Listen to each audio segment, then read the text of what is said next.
like neighbors. I don't like inmates. It's not the people. See, it's the word, right? People in prison. That's what we're talking about. We're talking about people that are incarcerated.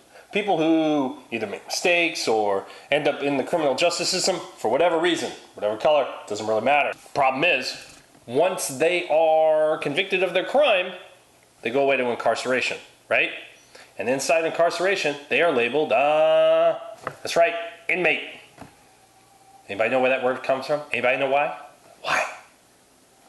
See, the trick is, you got to come to the reason why the word exists, right? So, inmate is a dividing word. It's an othering word. An othering word means like, they're not like me. See, good thing I'm not incarcerated because they're not like me. Because if they were like me, that means that I might have to admit that I do stuff too and don't get caught, right? No tattling. So that's the trick, right? So it's othering language, right? Makes us feel good about ourselves. We feel very good about ourselves, right? At the expense of, you know, I'm not as bad as they are. Because I got it together. And they clearly don't. See, the problem with inmate is it actually means friend on the inside. See, inmate, mate being friend. You only have friends on the inside. Family doesn't love you anymore. The system doesn't care about you. Oh no, by the way, if I'm your guard, I really don't care about you because my job is to go home every day. And if my focus of my entire job is that I keep the inmate away from me and that enables me to go home safe, well, it's kind of all about me, isn't it? Yeah. So I don't really care about you because the moment I have to start caring about you, then I have to start asking all kinds of questions like, how are you treated? Are you getting proper health care? Are you eating the proper food? But if you're an inmate, you only have friends on the inside. And if I'm a guard, I ain't your friend. We ain't friends. No friends. They're technically somebody's son, or daughter, or mom, or dad, or brother, or sister. Fact is, they're our neighbors. They're going to return back to the community. They're just neighbors not living in our neighborhood. But the fact is, almost everybody comes home from prison. Question is, when?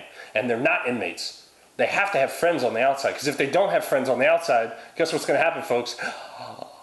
They end up right back on the inside, right? It's othering language. This idea that we can label somebody else a lesser something. Or we can label them something that they won't even call themselves. Nobody goes to prison and goes, I'm excited to be an inmate. When a group of people doesn't have control over the label that other people use for their identity, we have a problem. You're an inmate lover. You love people in prison. Oh, yeah, kind of. Yeah, it's kind of comes with the job, you know, loving all people, right? And I do recognize that certain individuals present a danger to society, right? And there has to be mechanisms in order to deal with folks who are a danger to public safety. I understand all that. The question is, are they still people? And my answer is yes. And if they are still people, then their identity as a person has to be maintained no matter where they live, right? So if they are inside an incarceration facility, they're a resident of that facility. Just like your grandmother, who might go to an assisted living facility. We don't call your grandmother an assisted living facility person or an inmate of the assisted living facility. No, we say that's where your grandmother resides. She's a resident of such and such care facility. And that's all these individuals are. They are a resident. They are a resident in an incarcerated facility for a given time. Now, do I control how long they're in? No. No. I'm not the state. I'm not the government. I don't need to do that job. I need to do my job. And my job is to love all of God's people. And the job of about every Christian that I know is also to love all of God's people. Now, however you want to mess with Scripture, the reality is these folks have an identity that goes beyond the label. So before the end of my lifetime, I really hope that the entire system, the entire world would stop using the word inmate, because every individual that's incarcerated inside of one of these facilities has friends on the inside. At the very least, they have one.